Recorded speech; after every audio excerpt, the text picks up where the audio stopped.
परम श्रद्धेय भारत रत्न पूर्व प्रधानमंत्री श्रद्धेय अटल बिहारी वाजपेयी जी को संपूर्ण सदन की ओर से नमन करता हूं। अध्यक्ष महोदय, स्वर्गीय अटल बिहारी वाजपेयी जी ने हमारे इस राज्य की नींव रखी और आज आदरणीय प्रधानमंत्री जी श्री नरेंद्र मोदी जी इस राज्य को संवारने का काम कर रहे हैं और आदरणीय प्रधानमंत्री श्री नरेंद्र मोदी जी ने सदैव एक अभिभावक की भांति देवभूमि के नागरिकों की प्रत्येक आकांक्षाओं और उनकी पूर्ति के लिए हमें समय समय पर अपना मार्गदर्शन दिया है, अपना सहयोग किया है। चाहे कोई समय हो, किसी प्रकार की कोई घटना हो, कोई हमारा उत्सव हो या सीमांत क्षेत्र हमारा जो देश का अंतिम गांव कहा जाता था माड़ा गांव जाना हो या 17,000 फुट की ऊंचाई पर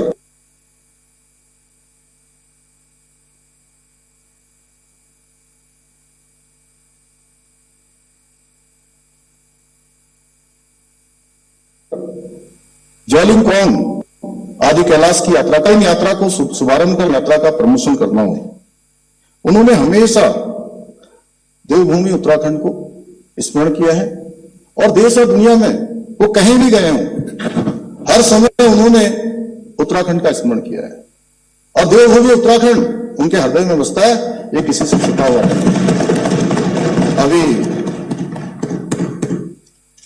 अभी आपने देखा होगा दुनिया के देशों में जब वो जाते हैं तो जैसी टोपी हमारे वहां बिसंदा ने धारण की है, ब्रजभूषण गौरला जी ने लगाई है, मुन्ना सिंह चौहान जी ने लगाई है, भरत सिंह चौधरी जी ने लगाई है और मैंने भी धारण की है और आप भी धारण करती हैं। संसदीय कार्य मंत्री जी ने भी लगाई है, हाँ, धन सिंह जी की भी, और लखपत जी ने भी लगाई है। उसी टोपी को उन्होंने देश और दुनिया के सामने धारण किया है और ये शुरुआत हुई 26 जनवरी 2022 से, जब देश के गणतंत्र दिवस के अवसर पर उन्होंने इस टोपी को धारण किया था और आज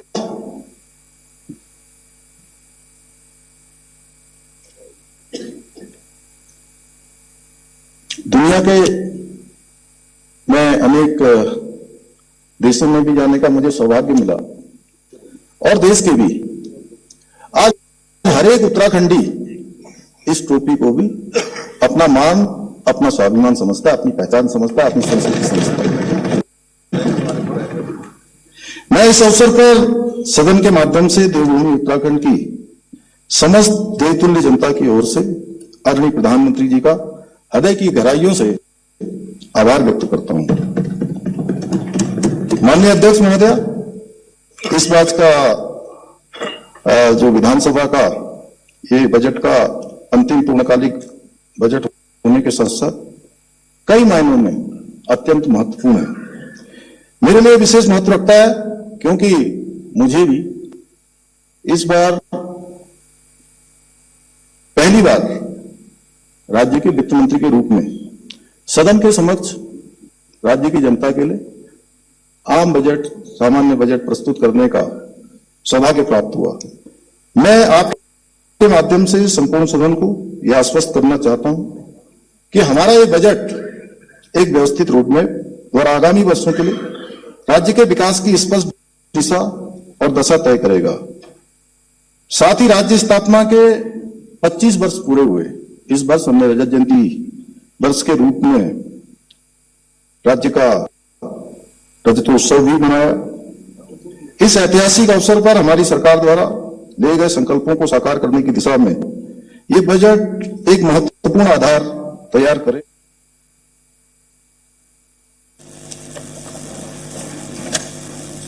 माननीय अध्यक्ष महोदय, वर्ष 2021 में आदरणीय प्रधानमंत्री जी ने बाबा केदार के पावन धरा से कहा था, पावन धाम से कहा था, 21वीं सदी का तीसरा दशक उत्तराखंड का दशक होगा। मुझे ये बताते हुए हर्ष हो रहा है कि आदरणीय प्रधानमंत्री जी के इस संकल्प को पूरा करने के लिए हमारी सरकार पूरी प्रतिबद्धता के साथ, पूरे संकल्प संकल्प के साथ निरंतर कार्य कर रही है। आदरणीय प्रधानमंत्री श्री नरेंद्र मोदी जी के मार्गदर्शन और उनके सहयोग से हमारी सरकार उत्तराखंड को सशक्त, समृद्ध और आत्मनिर्भर बनाने के लिए अपने विकल्प रहित संकल्प के साथ निरंतर आगे बढ़ रही है। अध्यक्ष महोदय, इस बार के बजट में हमने संतुलन द्वारा विज्ञान की सहायता से संकल्प को पूर्ण करने के जो सूत्र दिए हैं, उनका शाब्दिक अर्थ आप सभी ने देखा होगा। मैं इस सदन के माध्यम से प्रदेश की समस्त जनता को ये बताना चाहता हूं कि हमारे लिए ये कोई नारे नहीं है, बल्कि हमारे प्राण प्रण है। माननीय अध्यक्ष महोदय, ये हमारे लिए अत्यंत हर्ष का विषय है कि इस वर्ष प्रस्तुत बजट का आकार लगभग 1,11,000 करोड़ रुपए है, जो पिछले वर्ष की तुलना में 10% अधिक है।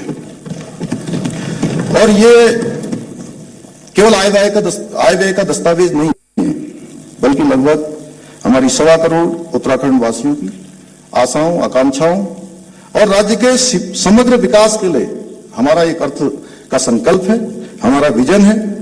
अध्यक्ष महोदय, हमने इस बजट के माध्यम से प्रत्येक क्षेत्र और वर्ग के बीच एक संतुलन स्थापित करने के साथ साथ आदरणीय प्रधानमंत्री श्री नरेंद्र मोदी जी के विकास भी, विरासत भी केंद्र को धरातल पर उतारने का प्रयास किया है। इस बजट में मातृशक्ति का सम्मान भी है, अन्नदाताओं का कल्याण भी है, युवाओं का उत्थान भी है, विज्ञान और नवाचार का संगम भी है, संस्कृति का संवर्धन भी है तथा उत्तराखंड को आत्मनिर्भर और विकसित राज्य बनाने का संकल्प भी है। आदरणीय अध्यक्ष महोदय, मैंने प्रतिपक्ष के कई माननीय सदस्यों को सुना, जिन्होंने हमारी योजनाओं के व्यापक दृष्टिकोण और उद्देश्यों को पूरी तरह समझे बिना ही उन पर प्रश्न चिन्ह लगाने का प्रयास किया तथा उनके धरातल पर क्रियान्वयन को लेकर भी शंकाएं व्यक्त की हैं। परंतु मैं इस सम्मानित सदस्य को यह स्पष्ट करना चाहता हूं कि हमारी सरकार जो भी घोषणाएं करती है, उन्हें धरातल को उतारने के लिए पूरी प्रतिबद्धता के साथ काम करती है। बाबा केदार और बद्री विशाल के आशीर्वाद से अब तक हम इन प्रयासों में निरंतर सफलता प्राप्त कर रहे हैं। मुझे गर्व है कि राज्य के मुख्य सेवक के रूप में काम करते हुए मुझे अनेक परियोजनाओं का लोकार्पण करने का शुभ अवसर प्राप्त हुआ। यानी कि उन योजनाओं को पूरा होते हुए हमने अपने सामने देखा है, जिन योजनाओं को हमने प्रारंभ किया था, जिन योजनाओं का हमने शिलान्यास किया था। मुख्य सेवक के रूप में मेरे द्वारा की गई कुल 3,885 घोषणाओं में से 2,408 घोषणाओं को हम सफलतापूर्वक धरातल पर उतार चुके हैं, जबकि शेष 995 घोषणाओं पर कार्रवाई तीव्र गति से प्रगति पर है। उन्हें भी शीघ्र ही पूरा कर लिया जाएगा। और कविताओं की पंक्तियों में कहें तो यूं ही नहीं आपको लोकार्पण के शिलापट दिखते हैं, हम घोषणाओं को कर्म की स्याही के रूप में लिखते हैं। लेकिन ये बात समझना होगा, हमारे प्रतिपक्ष के मित्रों के लिए थोड़ा मुश्किल होगा, क्योंकि उनके समय में इस प्रकार जनता के प्रति जवाबदेही का अभाव रहा है। आदरणीय अध्यक्ष महोदय, उस समय बनने वाली योजनाओं की वास्तविकता से पूरा प्रदेश भली भांति परिचित है। किस प्रकार से बंद कमरों में राज्य के संसाधनों पर जो योजनाएं बनाई जाती थी। माननीय अध्यक्ष महोदय, आदरणीय प्रधानमंत्री जी के नेतृत्व में आज देश के अंदर एक नई कार्य संस्कृति का सूत्रपात हुआ है। आज शासन का अर्थ केवल नीतियां बनाना नहीं है, बल्कि नीतियों के परिणामों में बदलते हुए सबका साथ, सबका विकास, सबका विश्वास और सबका प्रयास, इस मंत्र को साकार करना है। हमने राज्य में रोजगार एवं स्वरोजगार के साधनों को बढ़ाने के साथ साथ विभिन्न क्षेत्रों में 30 से अधिक नीतियों को बनाकर प्रदेश के समग्र विकास का विजन प्रस्तुत करते हुए राज्य को प्रगति पथ पर आगे ले जाने का प्रयास किया है। और इन्हीं प्रयासों का परिणाम है कि बीते 4 वर्षों में उत्तराखंड अनेक क्षेत्रों में देश का अग्रणी राज्य बनकर उभरा है। आज पूरा देश देख रहा है, पूरा उत्तराखंड हमको सराह रहा है, प्रोत्साहन कर रहा है। बीते 4 वर्षों में हमारे राज्य की आर्थिकी में 1.5 गुना से अधिक की वृद्धि हुई है। इतना ही नहीं, पिछले 1 वर्ष में राज्य की जीएसडीपी में 7.23% की बढ़ोतरी हुई है। बीते 4 वर्षों में हमारे राज्य की प्रति व्यक्ति आय में 41% की वृद्धि हुई है। बीते 4 वर्षों में राज्य का बजट का आकार 60,000 करोड़ रुपए से 1,11,000 करोड़ रुपए से अधिक का हो गया। बीते 4 वर्षों में 20,000 से अधिक नए उद्योग स्थापित हुए हैं। बीते 4 वर्षों में राज्य में स्टार्टअप की संख्या 700 से बढ़कर 1700 हो गई है। आज हेलीपोर्ट की संख्या 2 से बढ़कर 12 हो गई, वहीं हेलीपैड की संख्या 60 से बढ़कर 118 हो गई है। बीते 4 वर्षों में विद्युत उत्पादन 3 गुना से अधिक बढ़ा है। राज्य में होटलों की संख्या में 25% की बढ़ोतरी हुई है, वहीं नए होम स्टे की संख्या में 50% की अधिक ऐतिहासिक वृद्धि हुई है। आज डबल इंजन सरकार के कारण राज्य दोगुनी रफ्तार से प्रगति कर रहा है। इसी का परिणाम है कि आज हमारे राज्य में रिवर्स पलायन में 44% की बढ़ोतरी दर्ज की है। आज लोग पुनः अपने पैतृक गांवों को लौट रहे हैं और अपने गांव से जुड़ रहे हैं। हमने इस बार नवाचार भी किया है।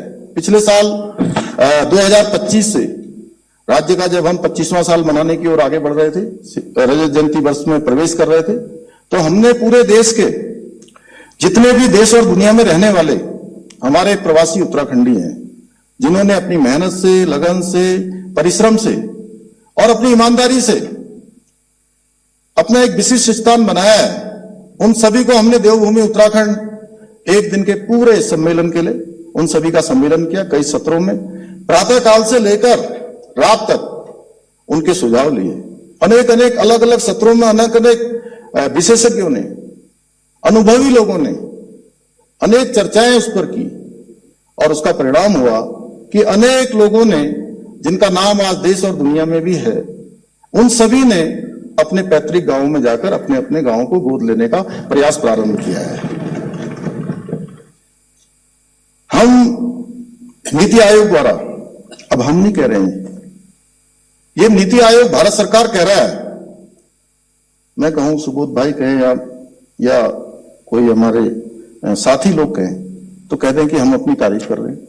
अब नीति आयोग, भारत सरकार ने 23 और 24 के सतत विकास के लक्ष्यों को हासिल करने में, उस इंडेक्स में हमको देश में पहला स्थान प्राप्त हुआ है।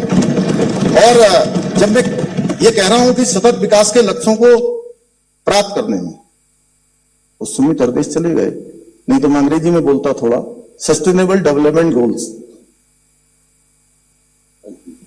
अगर जब हम सस्टेनेबल डेवलपमेंट गोल्स की बात करते हैं तो उसमें कोई एक पैमाना नहीं होता है, उसमें अनेक पैमाने होते हैं। उसमें तमाम प्रकार की सुविधाएं होती हैं, तमाम प्रकार के काम होते हैं, गरीब कल्याण की योजनाएं होती हैं, उनके कुछ मानक होते हैं। उन मानकों को पूरा करने में जब नीति आयोग, भारत सरकार, वो कसौटी करता है, तो उस कसौटी में देवभूमि उत्तराखंड 23-24 के इंडेक्स में पहले नंबर पर आता है। इसमें केवल हमको ही गर्व नहीं होना चाहिए, गर्व सबको होना चाहिए। ये पूरे उत्तराखंड की बात है, पूरे देवभूमि आगे बढ़ रही है। एक किसी की भी सरकार हो, कोई भी हो, हमें भारत सरकार द्वारा जारी सार्वजनिक वित्तीय प्रदर्शन सूचकांक में 23-24 में विशेष राज्यों की श्रेणी में भी दूसरा स्थान प्राप्त हुआ है। हमें ईज ऑफ डूइंग बिजनेस में उत्तराखंड को अचीवर्स तथा स्टार्टअप रैंकिंग में लीडर्स की श्रेणी प्राप्त हुई है। हमें नीति आयोग द्वारा जारी इंडिया इनोवेशन इंडेक्स रिपोर्ट में उत्तर पूर्वी एवं हिमालयी राज्यों में दूसरा स्थान प्राप्त हुआ है। अब ये रिपोर्ट यहां से नहीं बन रही है, इस रिपोर्ट में नीति आयोग भी है, इसमें वो मनीला से संबंधित जो कार्यालय होता है एडीबी का वो कार्यालय भी इस मानकों को देखता है। उसमें हमको ये सब उपलब्धियां राज्य को प्राप्त हुई हैं। हमें केंद्रीय विद्युत मंत्रालय द्वारा जारी डिस्ट्रीब्यूशन यूटिलिटी रैंकिंग में वर्ष 2025 में विशेष श्रेणी के डिस्कॉम में प्रथम स्थान प्राप्त हुआ है तथा सामान्य श्रेणी में देश में दूसरा स्थान हासिल हुआ है। हमें बीते 4 वर्षों में लगातार देश में मोस्ट फिल्म फ्रेंडली स्टेट होने का गौरव भी प्राप्त हो रहा है। पीएम जनमन कार्यक्रम, उसमें हमारा ही जिला है गोपालदा उधम सिंह नगर का,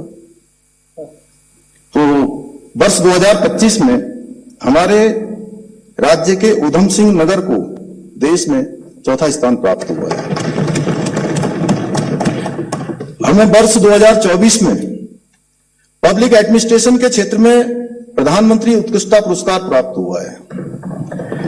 ई गवर्नेंस पुरस्कार के अंतर्गत हमारी ई ऑडिट प्रणाली को 18वां CSI SIGE गवर्नेंस पुरस्कार प्राप्त हुआ है।